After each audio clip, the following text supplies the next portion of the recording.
ഇക്ക, ഇമ്മാനെ സങ്കടപ്പെടുത്തണ്ട. ഉമ്മ പറയുന്നതൊക്കെ കേട്ടളി. നിങ്ങൾക്കിപ്പോൾ എന്നോടുള്ള സ്നേഹം കൊണ്ട് അങ്ങനെയൊക്കെ തോന്നും. പക്ഷേ നിങ്ങൾക്ക് നല്ലൊരു ജീവിതം ഉണ്ടാവണമെന്നല്ലേ ഞാൻ ആഗ്രഹിക്കുക. അതുപോലെ തന്നെയല്ലേ ഇക്കാക്കും. പിന്നെ നമ്മളെ സ്നേഹം ഉള്ളിൽ വെച്ചുകൊണ്ട് തന്നെ നമുക്ക് പിരിയാം. ഇക്ക, ഞാൻ പോവാട്ടോ. ഒരു ജന്മം തരേണ്ട സ്നേഹം മുഴുവൻ ഈ 3-4 വർഷത്തിലേക്ക് എനിക്ക് തന്നിട്ടുണ്ട്. പക്ഷേ എന്നിട്ടും എനിക്ക് ഇക്കാനെ സ്നേഹിച്ച് കൊതി തീർന്നിട്ടില്ല. ഇക്കാക്കും അങ്ങനെ തന്നെയൊക്കെ എനിക്കറിയാം. ഇനിയൊരു ജന്മം ഉണ്ടോയെന്ന് അറിയില്ല.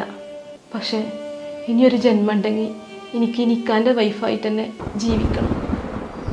പോട്ടെ. അമ്മ, ഞാൻ പോവാട്ടില്ലേ?